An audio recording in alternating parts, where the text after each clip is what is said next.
तो यूसीसी पर आपको कोई आपत्ति नहीं है? अजय उपाध्याय जी पार्टी का स्टैंड में समझना चाहिए। 10 सेकंड सर सुन लीजिए ना, मैं आप ही से सवाल पूछ रही हूँ अदिति जी, दर्शकों की क्लैरिटी के लिए आप ही से सवाल है सर।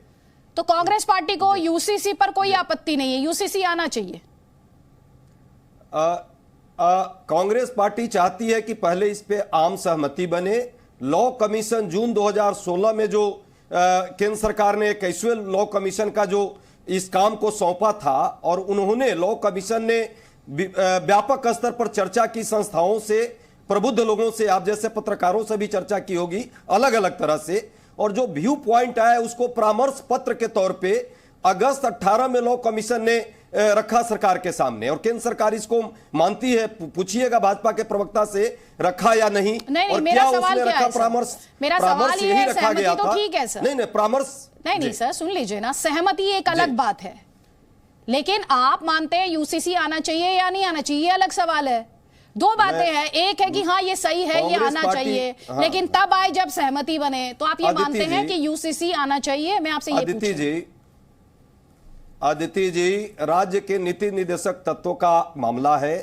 आर्टिकल 44 यदि ये कहता है कि समान नागरिक संहिता लागू होना चाहिए, तो इसमें किसको आपत्ति और क्यों आपत्ति होगी?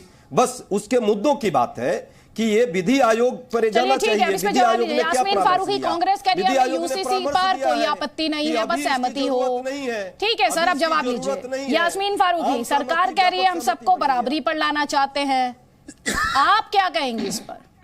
आपकी क्या आपत्ति है?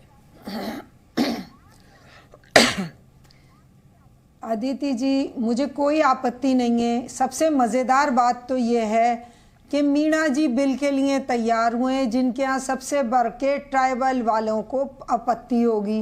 वो खुद ट्राइबल से हैं, राजस्थान से हैं, अच्छी तरह जानती हूँ उनके पूरे रस्मों रिवाज से। राजस्थान में पूरी दुनिया की, हिंदुस्तान की बात नहीं करती। अदिति जी 2 मिनट सुन लीजिएगा। राजस्थान में हमारे यहाँ डूंगरपुर, बांसवाड़ा में एक औरत के 5-5 पति होते हैं।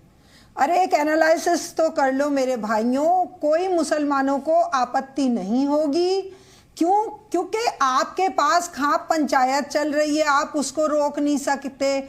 झगड़े में औरतें उठा के ले जाते हैं, राजस्थान में आप उनको रोक नहीं सकते। आप पहले कानून में एक चीज को हड़बोंग में मत लाइए, आप उस पर पहले एनालिसिस कीजिए, पहले सोचिए तो सही कि आप किस तरफ कदम बढ़ा रहे हैं। आप नागालैंड में क्या करोगे? आप क्या मुसलमानों में रात में कभी भी मैरिज हो जाती है, हिंदुओं में एक पर्टिकुलर टाइम निकाला जाता है। अपने एक खूबसूरती है हिंदुस्तान की, रीति रिवाज हैं अपने अलग अलग। आप अच्छा, फिर दूसरी बात ये, अगर आप कॉमन सिविल कोड की बात करते हो, पूरे यूरोप में, पूरी और दुनिया में कॉमन सिविल कोड है, क्या वहाँ पे फेरे नहीं होते गैर हिंदुओं के? क्या मुसलमानों के निकाह नहीं होते? सब पहले ऐसे शादी करते हैं फिर कोर्ट में कर लेते हैं। ये देखिए, अब जो नया ज़माना है उसमें सब पढ़े लिखे हैं, कोई भी जाहिल नहीं है, अपने अधिकारों को सब जानते हैं। आप मुद्दों पे तो बात ही नहीं करना चाहते हो, आप सिर्फ राजनीति करना चाहते हो। हमें उस पे एतराज है, आप राजनीति मत करो। आप जैसे इलेक्शन आए आप खेलने लगते हो, हिंदू मुस्लिम खेलने लगते हो, कॉमन सिविल कोड खेलने लगते हो। आप मुद्दों, कम से कम जब इलेक्शन करीब हो तब तो मुद्दों पे बात कर लो मेरे भाइयों। तब तक हिंदू मुस्लिम के और इस तरह के छोटे बेवकूफाना मुद्दों को लेके आप जीतना चाहोगे, ठीक है, जवाब तो थोड़े दिन जीत लोगे। मैम अभी जो आप फर्क बता रही थी कि हिंदू कस्टम्स में ये, मुस्लिम कस्टम्स में ये, मैम यूसीसी तो जब आएगा चाहे हिंदू कस्टम्स हो चाहे मुस्लिम कस्टम्स हो, सबको मानना पड़ेगा। ये तो सिंपल है, ये सिर्फ एक कस्टम विशेष के लिए नहीं है। लेकिन आपने जो सवाल उठाया इसके राजनीतिक इस्तेमाल का, मैम इसके राजनीतिक इस्तेमाल का, मैम सुन लीजिए ना प्लीज, आपने राजनीतिक इस्तेमाल का जो सवाल, वो तो करेंगे क्या? कोई फेरे किए बिना खाली, अदिति जी क्या कोई फेरे किए बिना खाली कोर्ट में मैरिज कर लेगा क्या? राजनीतिक इस्तेमाल, ये क्या कह रहे हैं? क्या फेरे नहीं होंगे? ये कह रहे हैं, ये कहा इन्होंने। प्रेम शुक्ला जी आप ये कह रहे हैं क्या फेरे बंद हो जाएंगे यूसीसी के बाद? ये राजनीति का फंडा है।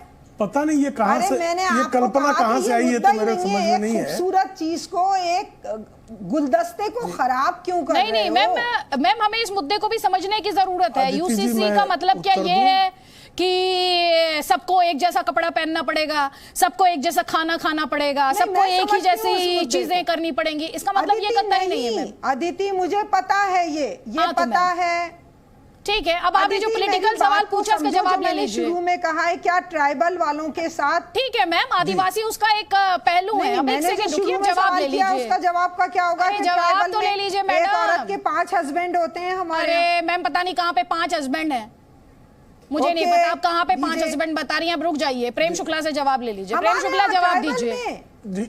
हमारे यहाँ ट्राइबल में आइए, बांसवाड़ा में दिखाऊं, बांसवाड़ा में चलिए दिखा दूंगी। मीणा जी अच्छी तरह जानते हैं। अच्छा मैडम ठीक है, चलिए वो कह रहे हैं तो वहां के लिए भी रूल लगा रहे हैं ना, फिर वो वहां के लिए भी नियम लगा रहे हैं, फिर इसका मतलब ये हुआ। चलिए जवाब लीजिए अब आप प्रेम शुक्ला से।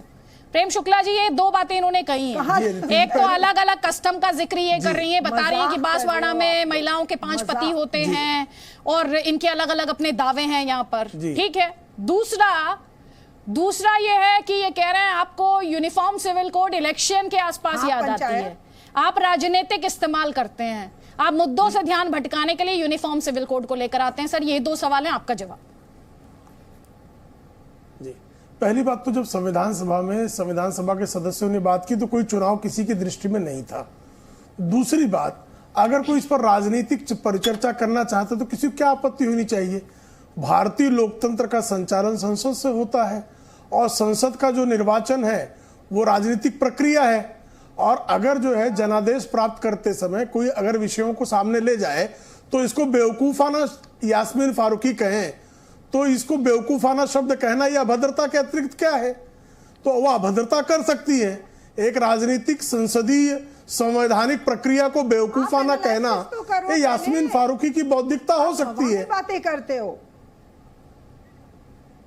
लीजिए मैं कौन सी हवा में बात कर रहा हूं, मैं कौन सी हवा में बात कर रहा हूं? अदिति जी आपको मेरी कौन सी बात हवाई लग रही है? मैम जवाब ले लीजिए, उनका जवाब ले लीजिए। आपने अपना व्यू पॉइंट रखा, उनका जवाब ले लीजिए। प्रेम शुक्ला जी बात पूरी कर लीजिए सर। अब दूसरी बात जो रस्म रिवाजों की बात है, आप जो कह रहे हैं कि सारी जैसा अजय उपाध्याय जी ने कहा